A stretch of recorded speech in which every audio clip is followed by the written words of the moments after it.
Video ਦੇਖ ਰਹੇ ਸਾਰੇ ਸਾਥੀਆਂ ਨੂੰ ਮੇਰੇ ਵੱਲੋਂ ਪਿਆਰ ਭਰੀ ਸਤਿ ਸ਼੍ਰੀ ਅਕਾਲ। ਪਿਛਲੇ ਕੁਝ ਵੀਡੀਓਜ਼ ਦੇ ਵਿੱਚ ਅਸੀਂ ਗੱਲ ਕੀਤੀ ਸੀ ਕਿ ਸਾਡੇ ਕੋਲ ਟੈਂਪਰੇਚਰ ਐਂਟਰੋਪੀ ਚਾਰਟ ਕਿਸ ਤਰੀਕੇ ਦੇ ਨਾਲ ਪਲਾਟ ਹੁੰਦਾ ਹੈ। ਸੋ ਅੱਜ ਅਸੀਂ ਗੱਲ ਕਰਨੀ ਹੈ ਪੀਐਚ ਚਾਰਟ ਦੇ ਬਾਰੇ ਕਿ ਜੋ ਵੇਪਰ ਕੰਪਰੈਸ਼ਨ ਰੈਫਰੀਜਰੇਸ਼ਨ ਸਿਸਟਮ ਹੈ ਉਹਦੇ ਵਾਸਤੇ ਜੋ ਅਸੀਂ ਪੀਐਚ ਚਾਰਟ ਪਲਾਟ ਕਰਦੇ ਹਾਂ ਉਹ ਸਾਡੇ ਕੋਲ ਕਿਸ ਤਰ੍ਹਾਂ ਹੁੰਦਾ ਹੈ, ਅਤੇ ਉਸ ਦੇ ਨਾਲ ਹੀ ਸਾਡੇ ਕੋਲ ਜੋ ਵੇਰੀਅਸ ਛੋਟੀਆਂ ਟਰਮਸ ਯੂਜ਼ ਹੁੰਦੀਆਂ ਨੇ ਔਰ ਜੋ ਸਾਡੇ ਫਾਰਮੂਲਾਜ਼ ਯੂਜ਼ ਹੋਣੇ ਨੇ ਟੂ ਕੈਲਕੂਲੇਟ ਦਾ ਨੂਮੈਰੀਕਲਸ, ਉਸ ਅਸੀਂ ਕਿਵੇਂ ਜਨਰੇਟ ਕਰਦੇ ਹਾਂ, ਆਓ ਸਮਝਦੇ ਹਾਂ ਜੀ। ਸੋ ਪੀਐਚ ਚਾਰਟ ਪਲਾਟ ਕਰਨ ਦੇ ਲਈ ਜਿਵੇਂ ਅਸੀਂ ਪਿਛਲੇ ਦੇ ਵਿੱਚ ਵੀ ਦੇਖਿਆ ਸੀਗਾ ਵੀਡੀਓ ਦੇ ਵਿੱਚ ਕਿ ਅਸੀਂ ਇੱਕ ਸਾਈਡ ਦੇ ਉੱਤੇ ਵਾਈ ਐਕਸਿਸ ਦੇ ਉੱਤੇ ਲੈ ਲਿਆ ਪ੍ਰੈਸ਼ਰ ਐਂਡ ਐਕਸ ਐਕਸਿਸ ਦੇ ਉੱਤੇ ਲਿਆ ਅਸੀਂ ਐਂਥੈਲਪੀ। ਸੋ ਅਸੀਂ ਹੁਣ ਪ੍ਰੈਸ਼ਰ ਤੇ ਐਂਥੈਲਪੀ ਦੇ ਇਨ ਬਿਟਵੀਨ ਚਾਰਟ ਪਲਾਟ ਕਰਨਾ ਹੈ ਔਰ ਉਹਦੇ ਲਈ ਸਾਨੂੰ ਪਤਾ ਹੈ ਕਿ ਸਾਨੂੰ ਚਾਹੀਦੇ ਨੇ ਕੁਝ ਡੋਮ ਸ਼ੇਪਡ ਜਾਂ ਬੈਲ ਸ਼ੇਪਡ ਕਰਵ ਡਾਇਗਰਾਮਸ। ਜੋ ਅਸੀਂ ਪਿਛਲਾ ਡਾਇਗਰਾਮ ਪਲਾਟ ਕੀਤਾ ਸੀ ਜੋ ਕਿ ਸੀਗਾ ਟੈਂਪਰੇਚਰ ਐਂਟਰੋਪੀ ਚਾਰਟ, ਉਹਦੇ ਵਾਸਤੇ ਜੋ ਬੈਲ ਸ਼ੇਪਡ ਡਾਇਗਰਾਮ ਸੀ ਉਹ ਸਾਡੇ ਕੋਲ ਸਟ੍ਰੇਟ ਟਾਈਪ ਦਾ ਸੀ ਕੁਝ ਇਸ ਤਰੀਕੇ ਦੇ ਨਾਲ। ਪਰ ਇਸ ਕੇਸ ਦੇ ਵਿੱਚ ਜੋ ਅਸੀਂ ਬੈਲ ਸ਼ੇਪ ਦੇਖ ਰਹੇ ਹਾਂ ਉਹ ਸਾਡੇ ਕੋਲ ਕਿਸ ਤਰ੍ਹਾਂ ਦੀ ਨਜ਼ਰ ਆ ਰਹੀ ਹੈ ਜੀ, ਥੋੜੀ ਟੇਢੀ।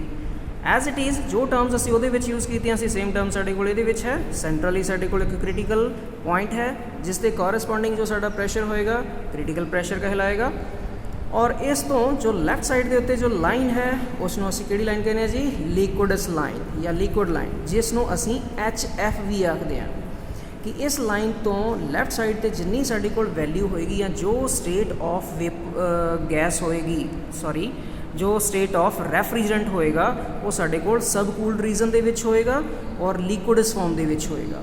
ਔਰ ਐਗਜ਼ੈਕਟਲੀ ਔਨ ਦਿਸ ਲਾਈਨ ਸਾਡੇ ਕੋਲ ਜੋ ਵੈਲਿਊ ਆਫ ਐਕਸ ਹੋਏਗੀ ਡਰਾਈਨੈਸ ਫ੍ਰੈਕਸ਼ਨ ਉਹ ਹੋਏਗੀ 0। ਔਰ ਦੂਸਰੀ ਸਾਈਡ ਦੇ ਉੱਤੇ ਜੋ ਲਾਈਨ ਹੈ ਇਸ ਲਾਈਨ ਨੂੰ ਅਸੀਂ ਕਹਿੰਦੇ ਹਾਂ ਜੀ ਵੇਪਰ ਲਾਈਨ ਜਾਂ ਸੈਚੂਰੇਟਿਡ ਵੇਪਰ ਲਾਈਨ, ਜਿਹਨੂੰ ਅਸੀਂ HG ਦੇ ਨਾਲ ਵੀ ਡਿਨੋਟ ਕਰਦੇ ਹਾਂ। ਕਿ ਇਸ ਲਾਈਨ ਦੇ ਉੱਤੇ ਜਿੰਨੀਆਂ ਵੀ ਸਾਡੇ ਕੋਲ ਵੈਲਿਊਜ਼ ਆਉਣਗੀਆਂ ਉਹਨਾਂ ਨੂੰ ਅਸੀਂ HG ਕਹਾਂਗੇ, ਸੈਚੂਰੇਟਿਡ ਵੇਪਰ ਲਾਈਨ। ਸੋ ਇਸ ਲਾਈਨ ਦੇ ਉੱਤੇ ਜੋ ਡਰਾਈਨੈਸ ਫ੍ਰੈਕਸ਼ਨ ਦੀ ਵੈਲਿਊ ਹੋਏਗੀ ਉਹ ਹਮੇਸ਼ਾ ਸਾਡੇ ਕੋਲ 1 ਹੋਏਗੀ। ਔਰ ਇਸ ਜਗ੍ਹਾ ਦੇ ਉੱਤੇ ਜੋ ਅਸੀਂ ਐਗਜ਼ਾਮਪਲ ਦੇ ਤੌਰ ਦੇ ਉੱਤੇ ਜੋ ਕੰਡੀਸ਼ਨ ਲੈ ਕੇ ਚੱਲੀ ਹਾਂ, ਇਨੀਸ਼ੀਅਲੀ ਅਸੀਂ ਮੰਨ ਕੇ ਚੱਲੇ ਹਾਂ ਕਿ ਜੋ ਸਾਡੀ ਕੰਪਰੈਸ਼ਨ ਹੋ ਰਹੀ ਹੈ ਉਹ ਸਾਡੇ ਕੋਲ ਕਿਸ ਤਰ੍ਹਾਂ ਦੀ ਹੋ ਰਹੀ ਹੈ ਜੀ, ਡਰਾਈ ਐਂਡ ਸੈਚੂਰੇਟਿਡ। ਜੋ ਫਸਟ ਪੁਆਇੰਟ ਹੈ ਉਹ ਸਾਡੇ ਕੋਲ ਲਾਈ ਕਰ ਰਿਹਾ ਇਨ ਦਾ ਵੈਟ ਰੀਜਨ ਦੇ ਵਿੱਚ ਹੈ। ਔਰ ਸੈਕਿੰਡ ਪੁਆਇੰਟ ਕਿੱਥੇ ਹੈ, ਐਗਜ਼ੈਕਟਲੀ ਔਨ ਦਾ ਲਾਈਨ। ਔਰ ਲਾਈਨ ਦੇ ਉੱਤੇ ਸਾਡੇ ਕੋਲ ਕਿਹੜੇ ਪੁਆਇੰਟਸ ਆਉਂਦੇ ਨੇ, ਐਗਜ਼ੈਕਟਲੀ ਜਿਹੜੇ ਕਿ ਡਰਾਈ ਤੇ ਸੈਚੂਰੇਟਿਡ ਹੁੰਦੇ ਨੇ। ਔਰ ਲਾਈਨ ਤੋਂ ਰਾਈਟ ਸਾਈਡ ਦੇ ਉੱਤੇ ਜਿੰਨਾ ਪੋਰਸ਼ਨ ਹੈ ਸਾਰਾ ਹੀ ਸੁਪਰ ਹੀਟਡ ਰੀਜਨ ਹੈ। ਔਰ ਇਸ ਰੀਜਨ ਦੇ ਵਿੱਚ ਅਗਰ ਮੇਰਾ ਪੁਆਇੰਟ ਸ਼ਿਫਟ ਹੋ ਜਾਂਦਾ ਹੈ ਤਾਂ ਮੇਰਾ ਕਹਿਲਾਏਗਾ ਸੁਪਰ ਹੀਟਡ ਰੀਜਨ ਦੇ ਵਿੱਚ ਮੇਰਾ ਪੁਆਇੰਟ ਲਾਈ ਕਰ ਰਿਹਾ after compression. So first to second ਸਾਡੇ ਕੋਲ ਕੰਪਰੈਸ਼ਨ ਦਾ ਪ੍ਰੋਸੈਸ ਹੈ, 2 to 3 ਸਾਡੇ ਕੋਲ ਕੰਡੈਂਸੇਸ਼ਨ ਹੈ, 3 to 4 ਸਾਡੇ ਕੋਲ ਕਿਸ ਤਰ੍ਹਾਂ ਦਾ ਜੀ, that is expansion the process, and 4 to 1 ਸਾਡੇ ਕੋਲ ਇਵੈਪੋਰੇਸ਼ਨ ਦਾ ਪ੍ਰੋਸੈਸ। ਸੋ ਇਹਨਾਂ ਚਾਰ ਪ੍ਰੋਸੈਸਿਸ ਦੇ ਥਰੂ ਸਾਡੇ ਕੋਲ ਜੋ ਪੁਆਇੰਟਸ ਆਏ ਨੇ ਸਾਹਮਣੇ ਉਹਨਾਂ ਨੂੰ ਅਸੀਂ ਕੁਝ ਇਸ ਤਰੀਕੇ ਦੇ ਨਾਲ ਰਿਪਰੈਜ਼ੈਂਟ ਕੀਤਾ ਹੈ।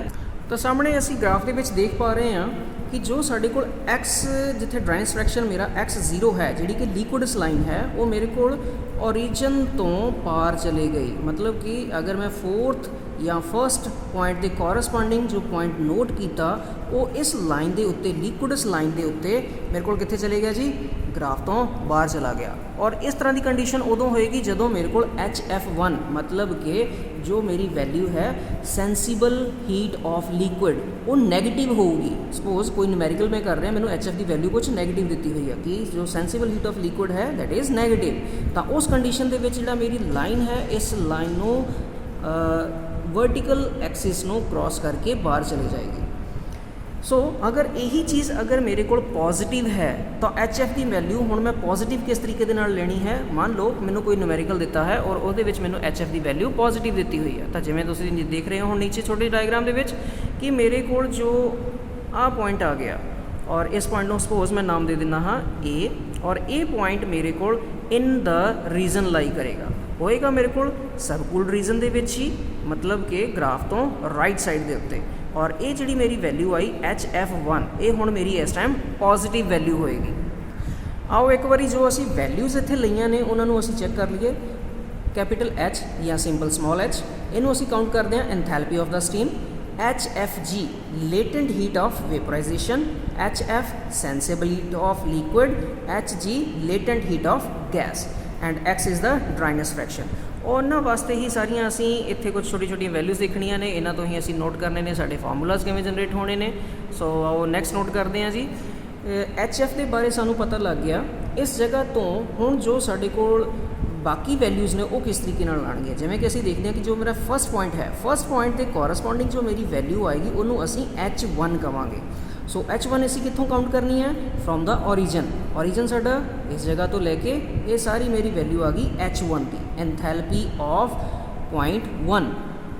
ਸੋ ਇਸੇ ਤਰ੍ਹਾਂ ਹੀ ਐਂਥੈਲਪੀ ਆਫ ਪੁਆਇੰਟ 2 ਓਰੀਜਨ ਤੋਂ ਲੈ ਕੇ ਐਗਜ਼ੈਕਟਲੀ ਸੈਕਿੰਡ ਪੁਆਇੰਟ ਦੇ ਕੋਰਸਪੋਂਡਿੰਗ, ਔਰ ਇਸ ਨੂੰ ਅਸੀਂ Hg2 ਵੀ ਕਿਹਾ ਹੈ ਕਿਉਂਕਿ ਸੈਕਿੰਡ ਪੁਆਇੰਟ ਸਾਡਾ ਕਿੱਥੇ ਲਾਈ ਕਰ ਰਿਹਾ? ਐਗਜ਼ੈਕਟ ਲਾਈਨ ਦੇ ਉੱਪਰ, ਸੈਚੂਰੇਟਡ ਵੇਪਰ ਲਾਈਨ ਦੇ ਉੱਪਰ, ਔਰ ਇਸ ਲਾਈਨ ਦੇ ਉੱਪਰ ਜਿੰਨੀਆਂ ਵੀ ਵੈਲਿਊਜ਼ ਆਉਣਗੀਆਂ ਸਾਡੇ ਕੋਲ ਕੀ ਹੋਣਗੀਆਂ? Hg।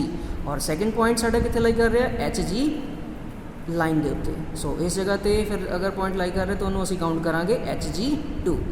ਇਸੇ ਤਰ੍ਹਾਂ ਹੀ ਅਗਰ ਥਰਡ ਪੁਆਇੰਟ ਦੀ ਅਸੀਂ ਕੈਲਕੂਲੇਸ਼ਨ ਕਰਨੀ ਹੈ ਤਾਂ ਥਰਡ ਪੁਆਇੰਟ ਕਿੱਥੇ ਲਾਈ ਕਰ ਰਿਹਾ? ਲਿਕੁਇਡਸ ਲਾਈਨ ਦੇ ਉੱਤੇ, ਔਰ ਇਸ ਜਗ੍ਹਾ ਦੇ ਉੱਤੇ ਸਾਡੇ ਕੋਲ x ਦੀ ਵੈਲਿਊ ਕਿੰਨੀ ਹੈ? 0। ਤਾਂ ਉਹਦੇ ਕੋਰਸਪੋਂਡਿੰਗ ਅਸੀਂ ਕੁਝ ਵੈਲਿਊਜ਼ ਨੋਟ ਕਰਾਂਗੇ। ਸੋ ਇਹਨਾਂ ਜੋ ਕੁਐਸਚਨ ਮੇਰੇ ਕੋਲ ਆਏਗਾ ਰੀਜਨ ਤੋਂ ਲੈ ਕੇ ਥਰਡ ਪੁਆਇੰਟ ਤੱਕ, ਓਰੀਜਨ ਤੋਂ ਲੈ ਕੇ ਫੋਰਥ ਪੁਆਇੰਟ ਤੱਕ ਦੋਨਾਂ ਦੀ ਵੈਲਿਊ ਜੋ ਆਏਗੀ ਮੇਰੇ ਕੋਲ H3 and H4 the same ਆਏਗੀ। ਸੋ ਇਸ ਜਗ੍ਹਾ 'ਤੇ ਅਸੀਂ ਨੋਟ ਕੀਤਾ ਓਰੀਜਨ ਤੋਂ ਲੈ ਕੇ H4 = HF3 ਜਾਂ H3। ਹੁਣ ਦੇਖਦੇ ਹਾਂ ਕਿ ਇਸ ਜਗ੍ਹਾ 'ਤੇ ਮੈਂ HF3 ਵਰਡ ਕਿਉਂ ਯੂਜ਼ ਕੀਤਾ, ਇਹਨੂੰ ਨੈਕਸਟ ਜਦੋਂ ਅਸੀਂ ਫਾਰਮੂਲਾਜ਼ ਦੀ ਗੱਲ ਕਰਾਂਗੇ ਉੱਥੇ ਦੇਖਦੇ ਹਾਂ। ਹੁਣ ਜੋ ਰੀਜਨ ਮੇਰੇ ਕੋਲ ਆਇਆ 4 to 1 ਦੇ ਇਨ ਬਿਟਵੀਨ, ਇਹ ਸਾਡੇ ਕੋਲ ਰੀਜ਼ਨ ਆ ਗਿਆ HFG the, Latent heat of the process, ਕਿ ਜੋ ਇਹ ਪ੍ਰੋਸੈਸ ਹੋ ਰਹੀ ਆ ਇਸ ਦੇ ਇਨ ਬਿਟਵੀਨ ਜੋ ਲੇਟੈਂਟ ਹੀਟ ਆਏਗੀ ਉਹ ਸਾਡੇ ਕੋਲ ਕਿੰਨੀ ਆਏਗੀ। ਅਦਰਵਾਈਜ਼ ਜੋ ਮੇਰੇ ਕੋਲ ਰੀਜ਼ਨ ਹੈ ਇਸ ਡਾਟ ਤੋਂ ਲੈ ਕੇ ਜੋ ਕਿ ਸਾਡੇ ਲਾਈਨ ਤੋਂ ਪਾਰ ਆ ਰਿਹਾ, ਔਰ ਜਿਹੜਾ ਆ ਮੈਂ ਪੁਆਇੰਟ ਇੱਥੇ ਸ਼ੋ ਕੀਤਾ ਹੈ ਸੈਚੂਰੇਟਡ ਵੇਪਰ ਲਾਈਨ ਦੇ ਉੱਤੇ, ਲਿਕੁਇਡਸ ਲਾਈਨ ਤੋਂ ਸੈਚੂਰੇਟਡ ਵੇਪਰ ਲਾਈਨ ਤੱਕ ਦੇ ਇਨ ਬਿਟਵੀਨ ਜਿਹੜਾ ਟੋਟਲ ਏਰੀਆ ਹੈ ਇਹ ਸਾਰੀ ਦੀ ਸਾਰੀ ਕੀ ਕਹਿਲਾਏਗੀ? ਮੇਰੀ HFG। ਬਟ ਇਸ ਕੰਡੀਸ਼ਨ ਦੇ ਲਈ ਹੁਣ ਸਾਡਾ ਫੋਰਥ ਪੁਆਇੰਟ ਇਸ ਜਗ੍ਹਾ 'ਤੇ ਹੈ, ਫਸਟ ਪੁਆਇੰਟ ਮੇਰਾ ਇਸ ਜਗ੍ਹਾ 'ਤੇ ਹੈ। ਇਟ ਮੀਨਸ ਇਹ ਗੱਲ ਕਰ ਰਿਹਾ ਕਿ ਜਦੋਂ ਫਸਟ ਪੁਆਇੰਟ ਜਦੋਂ ਕੰਪਰੈਸ਼ਨ ਸਟਾਰਟ ਹੋਈ ਉਦੋਂ ਵੀ ਮੇਰੀ ਸਟੀਮ ਵੈਟ ਸੀ, ਔਰ ਜਦੋਂ ਥਰਡ ਪੁਆਇੰਟ ਤੋਂ ਬਾਅਦ ਫੋਰਥ ਪੁਆਇੰਟ 'ਤੇ ਮੇਰੀ ਕੋਲ ਆਈ ਐਕਸਪੈਂਸ਼ਨ ਤੋਂ ਬਾਅਦ ਉਦੋਂ ਵੀ ਮੇਰੀ ਜੋ ਸਟੀਮ ਹੈ ਉਹ ਵੈਟ ਹੈ। ਤਾਂ ਇਸ ਜਗ੍ਹਾ 'ਤੇ ਜੋ ਇਹ ਮੇਰੀ ਹੁਣ ਵੈਲਿਊ ਆ ਰਹੀ ਹੈ ਦੈਟ ਇਜ਼ HFG, ਮਤਲਬ ਕਿ ਜਿਹਨੂੰ ਅਸੀਂ ਕਾਊਂਟ ਕੀਤਾ ਸੀ ਲੇਟੈਂਟ ਹੀਟ ਆਫ ਵੇਪਰਾਈਜੇਸ਼ਨ। ਨੈਕਸਟ ਹੈ ਫਸਟ ਪੁਆਇੰਟ ਦਾ ਹੀ ਅਗਰ ਮੈਂ ਕਾਊਂਟ ਕਰਨਾ ਹੋਵੇ ਕਿ ਮੇਰੇ ਕੋਲ Hg ਦੀ ਵੈਲਿਊ ਕਿੰਨੀ ਹੈ, ਮਤਲਬ ਕਿ Hg ਇਸ ਲਾਈਨ ਦੇ ਉੱਤੇ ਲਾਈ ਕਰੇਗਾ ਜੋ ਕਿ ਹੈ ਸਾਡੀ ਸੈਚੂਰੇਟਡ ਵੇਪਰ ਲਾਈਨ। ਤਾਂ ਇਸ ਪੁਆਇੰਟ ਦੇ ਕੋਰਸਪੋਂਡਿੰਗ ਫਸਟ ਪੁਆਇੰਟ ਦੇ ਕੋਰਸਪੋਂਡਿੰਗ ਜੋ ਮੇਰੇ ਕੋਲ ਇਸ ਪੁਆਇੰਟ 'ਤੇ ਇਸ ਲਾਈਨ 'ਤੇ ਜੋ ਵੈਲਿਊ ਆਏਗੀ ਉਹ ਕਹਿਲਾਏਗੀ ਮੇਰੀ Hg1। ਜਿਵੇਂ ਕਿ ਫਸਟ ਪੁਆਇੰਟ ਦੇ ਹੀ ਕੋਰਸਪੋਂਡਿੰਗ ਲਿਕੁਇਡਸ ਲਾਈਨ 'ਤੇ ਜੋ ਮੇਰੀ ਵੈਲਿਊ ਆਈ ਸੀ ਉਹ ਕਹਿਲਾਈ ਸੀ ਮੇਰੀ ਓਰੀਜਨ ਤੋਂ ਲੈ ਕੇ HF1, ਔਰ ਦੂਸਰੀ ਸਾਈਡ 'ਤੇ ਜੋ ਮੇਰੀ ਹੁਣ ਵੈਲਿਊ ਆਏਗੀ ਫਸਟ ਪੁਆਇੰਟ ਦੇ ਕੋਰਸਪੋਂਡਿੰਗ ਵੇਪਰ ਲਾਈਨ ਦੇ ਉੱਤੇ ਉਹਨੂੰ ਕਾਊਂਟ ਕਰਾਂਗੇ ਅਸੀਂ Hg1। ਇਸੇ ਤਰ੍ਹਾਂ ਹੀ ਸੈਕਿੰਡ ਪੁਆਇੰਟ ਦੇ ਕੋਰਸਪੋਂਡਿੰਗ ਜੋ ਇਸ ਲਾਈਨ 'ਤੇ ਵੈਲਿਊ ਆਏਗੀ ਉਹਨੂੰ ਅਸੀਂ ਕਾਊਂਟ ਕਰਾਂਗੇ Hg2, ਔਰ ਸੈਕਿੰਡ ਪੁਆਇੰਟ ਦੇ ਕੋਰਸਪੋਂਡਿੰਗ ਹੀ ਅਗਰ ਜੋ ਮੇਰੀ ਇਸ ਜਗ੍ਹਾ 'ਤੇ ਵੈਲਿਊ ਆਈ ਜੋ ਮੇਰਾ ਰੀਜ਼ਨ ਇਹ ਆਇਆ ਜਿਹਨੂੰ ਅਸੀਂ HF3 ਕਾਊਂਟ ਕੀਤਾ ਹੈ, ਇਸ ਸੈਕਿੰਡ ਦੇ ਪ੍ਰਪੋਰਸ਼ਨੇਟ ਮੇਰੇ ਕੋਲ ਇਹੀ ਵੈਲਿਊ ਸੇਮ ਹੋਣਗੀਆਂ। ਸੋ ਉਮੀਦ ਹੈ ਤੁਹਾਨੂੰ ਇਹ ਚੀਜ਼ ਸਮਝ ਆ ਗਈ ਹੋਏਗੀ। ਇਹਨੂੰ ਅਸੀਂ ਦੂਸਰੇ ਡਾਇਗਰਾਮ ਦੇ ਵਿੱਚ ਵੀ ਨਾਲ ਹੀ ਦੇਖਦੇ ਹਾਂ, ਜਿਵੇਂ ਕਿ ਅਸੀਂ ਨੀਚੇ ਤੇ ਥੱਲੇ ਡਰਾ ਕੀਤਾ ਹੀ ਸੀਗਾ ਕਿ ਜਿਹੜਾ ਪੋਜ਼ਿਟਿਵ ਰੀਜ਼ਨ ਹੈ as it is third point ਦੇ ਕੋਰਸਪੋਂਡਿੰਗ ਫੋਰਥ ਪੁਆਇੰਟ ਦੇ ਕੋਰਸਪੋਂਡਿੰਗ HF3, ਐਂਡ ਜੋ ਨੀਚੇ ਜੋ ਮੇਰਾ ਲੇਟੈਂਟ ਹੀਟ ਦਾ ਰੀਜ਼ਨ ਹੈ। ਹਾਂਜੀ, ਇੱਕ ਚੀਜ਼ ਮੈਂ ਦੱਸਣੀ ਭੁੱਲ ਗਿਆ ਕਿ ਜੋ ਇਸ ਜਗ੍ਹਾ 'ਤੇ ਸੈਕਿੰਡ ਤੇ ਥਰਡ ਪੁਆਇੰਟ ਦੇ ਇਨ ਬਿਟਵੀਨ ਜੋ ਮੇਰੇ ਕੋਲ ਇਹ ਰੀਜ਼ਨ ਆਏਗਾ ਇਹ ਵੀ ਮੇਰੇ ਕੋਲ ਕੀ ਕਹਿਲਾਏਗਾ? Latent heat of vaporisation. But ਇਸ ਜਗ੍ਹਾ ਦੇ ਉੱਤੇ ਸੈਕਿੰਡ ਪੁਆਇੰਟ ਵੀ ਮੇਰਾ ਲਾਈਨ ਦੇ ਉੱਤੇ ਹੈ ਐਂਡ ਥਰਡ ਪੁਆਇੰਟ ਵੀ ਲਿਕੁਇਡਸ ਲਾਈਨ ਦੇ ਉੱਤੇ ਹੈ। ਸੈਕਿੰਡ ਪੁਆਇੰਟ ਵੇਪਰਸ ਲਾਈਨ 'ਤੇ, ਥਰਡ ਪੁਆਇੰਟ ਲਿਕੁਇਡਸ ਲਾਈਨ 'ਤੇ। ਸੋ ਇਸ ਜਗ੍ਹਾ ਦੇ ਉੱਤੇ ਮੇਰਾ ਕੰਪਲੀਟ ਹੀ ਕਾਊਂਟ ਹੋਏਗਾ HFG। ਬਟ ਜਿਹੜਾ 4 ਤੇ 1 ਪੁਆਇੰਟ ਹੈ ਇਹ ਹੁਣ ਮੇਰਾ ਇਨ ਬਿਟਵੀਨ ਦਾ ਏਰੀਆ ਹੈ ਕਰਵ ਦੇ। ਸੋ ਇਸ ਜਗ੍ਹਾ 'ਤੇ ਹੁਣ ਜਦੋਂ ਇਹਦੀ ਮੈਂ HF ਦੀ ਵੈਲਿਊ ਕੈਲਕੂਲੇਟ ਕਰਨੀ ਹੈ ਤਾਂ ਉਸ ਜਗ੍ਹਾ 'ਤੇ ਜੋ ਮੈਂ ਹੁਣ ਕੁਝ ਫਾਰਮੂਲਾ ਯੂਜ਼ ਕਰੂੰਗਾ, ਕਿਉਂਕਿ ਇੱਥੇ ਡਰਾਈਨੈਸ ਫ੍ਰੈਕਸ਼ਨ ਵੀ ਯੂਜ਼ ਹੋਏਗਾ, ਕਿਉਂਕਿ ਇੱਥੇ ਸਟੀਮ ਦੀ ਕੰਡੀਸ਼ਨ ਕੁਝ ਵੈਟ ਹੈ, ਇੱਥੇ ਵੀ ਵੈਟ ਹੈ, ਪਰ ਇੱਥੇ ਵੈਟਨੈਸ ਜ਼ਿਆਦਾ ਹੈ, ਇੱਥੇ ਵੈਟਨੈਸ ਘੱਟ ਹੈ। ਸੋ ਇੱਥੇ ਅਸੀਂ X ਫੈਕਟਰ ਦੇ ਨਾਲ ਮਲਟੀਪਲਾਈ ਕਰਾਂਗੇ ਤਾਂ ਇੱਥੋਂ ਦੇਖਾਂਗੇ ਕਿ ਸਾਡੇ ਕੋਲ ਇਹਦੀ ਵੈਲਿਊ ਕੀ ਆਉਂਦੀ ਹੈ। ਸੋ ਨੈਕਸਟ ਆਓ ਹੁਣ ਡਿਸਕਸ ਕਰਾਂਗੇ ਕੁਝ ਸਾਡੇ ਕੋਲ ਫਾਰਮੂਲਾਜ਼ ਨੇ ਕਿ ਉਹ ਫਾਰਮੂਲਾਜ਼ ਕਿਵੇਂ ਬਣੇ, ਇਹਨਾਂ ਹੀ ਡਾਇਗਰਾਮਸ ਦੀ ਹੈਲਪ ਦੇ ਨਾਲ ਅਸੀਂ ਸਮਝਾਂਗੇ। ਇੱਥੇ ਤੁਸੀਂ ਦੇਖ ਪਾ ਰਹੇ ਹੋ ਕਿ ਮੈਂ ਇੱਥੇ H ਦਾ ਇੱਕ ਫਾਰਮੂਲਾ ਲਿਖਿਆ ਹੈ। ਕਿਸੇ ਵੀ ਪੁਆਇੰਟ ਤੇ ਅਗਰ ਇੰਥੈਲਪੀ ਕਾਊਂਟ ਕਰਨੀ ਹੈ, ਇੰਥੈਲਪੀ ਨੂੰ ਅਸੀਂ ਕਿਵੇਂ ਨੋਟ ਕਰਦੇ ਹਾਂ, H ਦੇ ਨਾਲ, ਤਾਂ ਉਹਦਾ ਫਾਰਮੂਲਾ ਕੀ ਹੁੰਦਾ ਹੈ, ਉਸ ਪੁਆਇੰਟ ਦੀ ਸੈਂਸੀਬਲ ਹੀਟ, ਜਾਂ ਕਹਿ ਸਕਦੇ ਹਾਂ ਕਿ sensible heat of liquid plus ਉਸ ਜਗ੍ਹਾ ਦੀ latent heat multiplied by its dryness fraction. ਕਿ ਹੁਣ ਜਿਹਨੂੰ ਡਾਇਗਰਾਮ ਦੀ ਹੈਲਪ ਦੇ ਨਾਲ ਅਸੀਂ ਸਮਝਣ ਦੀ ਕੋਸ਼ਿਸ਼ ਕਰੀਏ, ਜਿਵੇਂ ਕਿ ਅਸੀਂ ਦੇਖ ਪਾ ਰਹੇ ਹਾਂ ਉੱਪਰ ਸਾਡੇ ਕੋਲ ਚਾਰਟ ਸੀ, ਇਸ ਜਗ੍ਹਾ ਦੇ ਉੱਤੇ ਅਸੀਂ ਹੁਣ ਫਸਟ ਪੁਆਇੰਟ ਦੇ ਉੱਤੇ ਇੰਥੈਲਪੀ ਕਾਊਂਟ ਕਰਨੀ ਹੈ। ਸੋ ਇਸ ਪੁਆਇੰਟ ਦੀ ਇੰਥੈਲਪੀ ਸਾਡੇ ਕੋਲ ਕਿੰਨੀ ਹੋਏਗੀ। ਸੋ ਇਸ ਜਗ੍ਹਾ ਤੋਂ ਹੁਣ ਥੋੜ੍ਹੀ ਜਿਹੀ ਅਸੀਂ ਦਿਮਾਗ ਲਾਈਏ ਕਿ ਮੈਂ ਓਰੀਜਨ ਤੋਂ ਲੈ ਕੇ ਅਗਰ ਫਸਟ ਪੁਆਇੰਟ ਤੱਕ ਪਹੁੰਚ ਰਿਹਾ ਹਾਂ ਤਾਂ ਉਹ ਮੇਰੀ ਕਹਿਲਾਏਗੀ H1, ਔਰ ਉਹ ਚੀਜ਼ ਮੇਰੀ ਹੈ ਇਸ ਜਗ੍ਹਾ 'ਤੇ ਇਸ ਕੰਡੀਸ਼ਨ ਦੇ ਲਈ ਕਿ ਮੈਂ ਇਸ ਜਗ੍ਹਾ 'ਤੇ ਮੇਰੀ ਸੈਂਸੀਬਲ ਹੀਟ ਆਫ ਜੋ ਲਿਕੁਇਡ ਹੈ HF1 ਪਲੱਸ ਜੋ ਇਸ ਜਗ੍ਹਾ ਦੀ ਮੇਰੀ ਇਸ ਪੁਆਇੰਟ ਤੋਂ ਲੈ ਕੇ ਇਸ ਪੁਆਇੰਟ ਤੱਕ ਦੀ ਟੋਟਲ ਮੇਰੇ ਕੋਲ ਲੇਟੈਂਟ ਹੀਟ ਹੈ, ਜਿਹਨੂੰ ਅਸੀਂ HFG ਲਿਖਦੇ ਹਾਂ। ਕਿਉਂ ਇੱਥੇ HFG ਨੂੰ ਹੁਣ X ਦੇ ਨਾਲ ਮਲਟੀਪਲਾਈ ਕਿਉਂ ਕੀਤਾ ਗਿਆ, ਕਿਉਂਕਿ ਇਸ ਜਗ੍ਹਾ ਦੇ ਉੱਤੇ ਕੰਪਲੀਟਲੀ ਡਰਾਈ ਨਹੀਂ ਹੈ, ਇਹ ਵੈਟ ਹੈ। ਹੁਣ ਵੈਟ ਦੀ ਕੰਡੀਸ਼ਨ ਕੋਈ ਵੀ ਹੋ ਸਕਦੀ ਹੈ। ਇਸ ਜਗ੍ਹਾ ਦੇ ਉੱਤੇ ਜੋ ਡਰਾਈਨੈਸ ਫ੍ਰੈਕਸ਼ਨ ਹੈ, ਜੋ ਕੰਡੀਸ਼ਨ ਆਫ ਸਟੀਮ ਹੈ, ਉਹ ਮੇਰੇ ਕੋਲ 80% ਵੀ ਡਰਾਈ ਹੋ ਸਕਦੀ ਹੈ, 90% ਵੀ ਡਰਾਈ ਹੋ ਸਕਦੀ ਹੈ, ਬਾਕੀ ਦਾ ਮੇਰੇ ਕੋਲ ਵੈਟਨੈਸ ਹੋ ਸਕਦੀ ਹੈ। ਸੋ ਇਸ ਲਈ ਅਸੀਂ ਇਸ ਜਗ੍ਹਾ 'ਤੇ ਇਹਨੂੰ X ਦੇ ਨਾਲ ਮਲਟੀਪਲਾਈ ਕੀਤਾ। ਦੂਸਰੇ ਡਾਇਗਰਾਮ ਦੇ ਵਿੱਚ ਦੇਖਦੇ ਹਾਂ, ਇਸ ਜਗ੍ਹਾ 'ਤੇ ਮੇਰੇ ਕੋਲ ਹੁਣ HF ਦੀ ਵੈਲਿਊ ਜੋ ਸੀ ਉਹ ਨੈਗੇਟਿਵ ਸੀ, ਤਾਂ ਕਰਕੇ ਹੋ ਸਕਦਾ ਥੋੜ੍ਹੀ ਜਿਹੀ ਸਮਝਣ ਦੇ ਵਿੱਚ ਪ੍ਰੋਬਲਮ ਆਈ ਹੋਵੇ। ਨੈਕਸਟ ਡਾਇਗਰਾਮ ਦੇ ਵਿੱਚ ਹੁਣ ਅਸੀਂ ਦੇਖਦੇ ਹਾਂ ਕਿ ਸਾਡੇ ਕੋਲ ਇਸ ਜਗ੍ਹਾ ਦੇ ਉੱਤੇ ਹੁਣ H ਇਸ ਜਗ੍ਹਾ ਤੋਂ ਜਾਣਾ ਸੀ ਅਸੀਂ ਫਸਟ ਪੁਆਇੰਟ ਤੱਕ, ਓਰੀਜਨ ਤੋਂ ਲੈ ਕੇ ਫਸਟ ਪੁਆਇੰਟ ਤੱਕ, ਤਾਂ ਇੱਥੋਂ ਤੱਕ ਮੇਰੀ ਜੋ ਵੈਲਿਊ ਆਏਗੀ H1 ਦੀ ਆਣੀ ਆ। ਹੁਣ ਇੱਥੇ H1 ਤੱਕ ਪਹੁੰਚਣ ਦੇ ਲਈ ਮੇਰੀ ਫਸਟ ਪੁਆਇੰਟ ਦੇ ਕੋਰਸਪੋਂਡਿੰਗ ਜੋ ਵੈਲਿਊਜ਼ ਆਉਣਗੀਆਂ ਉਹ ਕੀ ਨੇ, ਕਿ ਜਿਹੜੀ ਮੈਂ ਇੱਥੋਂ ਤੋਂ ਲੈ ਕੇ ਇੱਥੇ ਤੱਕ ਗਿਆ HF1, ਔਰ ਇਸ ਪੁਆਇੰਟ ਤੋਂ ਲੈ ਕੇ ਇੱਥੋਂ ਤੋਂ ਇੱਥੇ ਤੱਕ, ਇੱਥੋਂ ਤੋਂ ਫਸਟ ਪੁਆਇੰਟ ਤੱਕ, ਓਰੀਜਨ ਟੂ A ਟੂ 1, ਤਾਂ ਇੱਥੋਂ ਆਪਾਂ ਕਿਵੇਂ ਪਹੁੰਚ ਸਕਦੇ ਹਾਂ, HF1 ਪਲੱਸ ਇਸ ਜਗ੍ਹਾ ਤੋਂ ਹੁਣ A ਤੋਂ ਲੈ ਕੇ 1 ਪੁਆਇੰਟ ਤੱਕ ਜਿੰਨੀ ਮੇਰੀ HFG ਦੀ ਵੈਲਿਊ ਹੋਏਗੀ ਉਹ ਕਹਿਲਾਏਗੀ HF1 ਪਲੱਸ HFG1। ਸੋ ਇਸ ਜਗ੍ਹਾ 'ਤੇ ਹੁਣ ਇਸ ਨੂੰ ਅਗਰ X ਦੇ ਨਾਲ ਮਲਟੀਪਲਾਈ ਕਰ ਦਿੱਤਾ ਜਾਵੇ ਤਾਂ ਮੇਰੇ ਕੋਲ ਐਗਜ਼ੈਕਟ ਵੈਲਿਊ ਮਿਲ ਜਾਏਗੀ। ਸੋ ਤਾਂ ਕਰਕੇ ਅਸੀਂ ਇਸ ਜਗ੍ਹਾ 'ਤੇ X ਦੇ ਨਾਲ ਮਲਟੀਪਲਾਈ ਕੀਤਾ। ਸੋ H1 ਦਾ ਮੇਰੇ ਕੋਲ ਫਾਰਮੂਲਾ ਕੀ ਬਣ ਗਿਆ ਫਿਰ, HF1 plus X1 into HFG1। ਇਸੇ ਤਰ੍ਹਾਂ ਹੀ ਸਪੋਜ਼ ਹੁਣ ਮੈਂ ਸੈਕਿੰਡ ਪੁਆਇੰਟ 'ਤੇ ਕੈਲਕੂਲੇਸ਼ਨ ਕਰਨੀ ਹੈ, ਔਰ ਸੈਕਿੰਡ ਪੁਆਇੰਟ ਮੇਰਾ ਕਿੱਥੇ ਲਾਈ ਕਰ ਰਿਹਾ, ਐਗਜ਼ੈਕਟਲੀ ਔਨ ਲਾਈਨ। ਕਿਹੜੀ ਲਾਈਨ 'ਤੇ, ਸੈਚੂਰੇਟਿਡ ਵੇਪਰ ਲਾਈਨ ਦੇ ਉੱਤੇ। ਸੋ ਮੇਰਾ ਫਾਰਮੂਲਾ ਫਿਰ ਕੀ ਬਣੇਗਾ, ਹੁਣ ਸੈਚੂਰੇਟਿਡ ਵੇਪਰਸ ਲਾਈਨ ਦੇ ਉੱਤੇ ਮੈਨੂੰ ਪਤਾ X ਦੀ ਵੈਲਿਊ ਕਿੰਨੀ ਹੁੰਦੀ ਹੈ, ਹਮੇਸ਼ਾ ਹੀ 1। ਇਟ ਮੀਨਸ ਅਗਰ ਇੱਥੇ ਹੁਣ ਮੈਂ ਫਾਰਮੂਲੇ ਦੇ ਵਿੱਚ HF2 plus X2 into HFG2 ਲੈ ਰਿਹਾ, ਤਾਂ ਇਸ ਜਗ੍ਹਾ 'ਤੇ X2 ਦੀ ਵੈਲਿਊ ਹੁਣ ਕਿੰਨੀ ਆ ਗਈ, 1। ਤਾਂ ਮੇਰਾ ਫਾਰਮੂਲਾ ਕੀ ਬਣ ਗਿਆ, HF2 ਪਲੱਸ HFG2, ਔਰ ਸਾਨੂੰ ਪਤਾ ਹੈ ਕਿ ਦੋਨਾਂ ਦਾ ਸਮ ਕੀ ਕਹਿਲਾਉਂਦਾ ਹੈ, Hg2।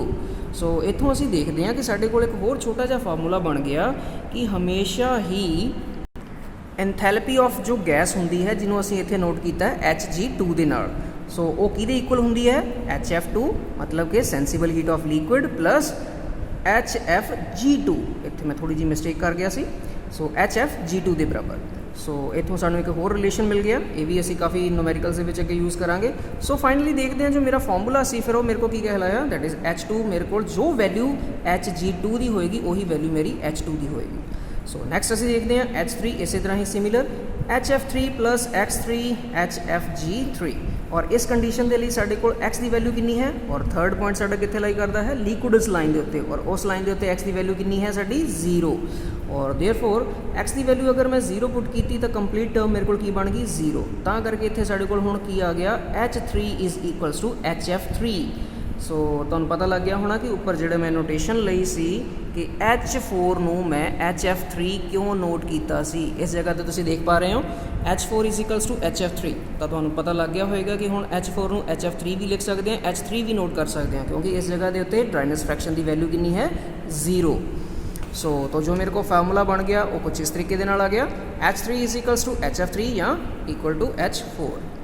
ਸੋ ਇਹ ਸੀਗੀਆਂ ਸਾਡੀਆਂ ਕੁਛ ਵੈਲਿਊਜ਼ ਜੋ ਸਾਡੀਆਂ ਫਰਦਰ ਅੱਗੇ ਜੋ ਟੌਪਿਕਸ ਆਉਣੇ ਨੇ ਉਹਨਾਂ ਵਾਸਤੇ ਬਹੁਤ ਹੀ ਇੰਪੋਰਟੈਂਟ ਨੇ, ਕਿਉਂਕਿ ਜੋ ਅੱਗੇ ਜਾ ਕੇ ਅਸੀਂ ਨੂਮੈਰੀਕਲਸ ਕਰਨੇ ਨੇ ਉਹਨਾਂ ਦੇ ਵਿੱਚ ਇਹ ਟਰਮਸ, ਇਹ ਫਾਰਮੂਲਾਜ਼ ਬਹੁਤ ਯੂਜ਼ ਹੋਣੇ ਆ। ਸੋ ਇਹਨਾਂ ਦੇ ਬਾਰੇ ਸਾਨੂੰ ਪਤਾ ਹੋਣਾ ਜ਼ਰੂਰੀ ਸੀ। ਸੋ ਉਮੀਦ ਕਰਦਾ ਕਿ ਤੁਹਾਨੂੰ ਵੀਡੀਓ ਪਸੰਦ ਆਇਆ ਹੋਵੇਗਾ। ਅਗਰ ਕੋਈ ਵੀ ਕੰਟੈਂਟ ਨਾ ਪਸੰਦ ਲੱਗਿਆ ਹੋਵੇ, ਕੋਈ ਕਮੀ ਰਹਿ ਗਈ ਹੋਵੇ ਤਾਂ ਕਮੈਂਟ ਕਰਕੇ ਪਲੀਜ਼ ਜ਼ਰੂਰ ਦੱਸਿਓ ਤਾਂ ਕਿ ਮੈਂ ਆਉਣ ਵਾਲੀਆਂ ਵੀਡੀਓਜ਼ ਦੇ ਵਿੱਚ ਉਹਨੂੰ ਰੈਕਟੀਫਾਈ ਕਰ ਸਕਾਂ। So thank you very much. ਸਤਿ ਸ਼੍ਰੀ ਅਕਾਲ ਜੀ।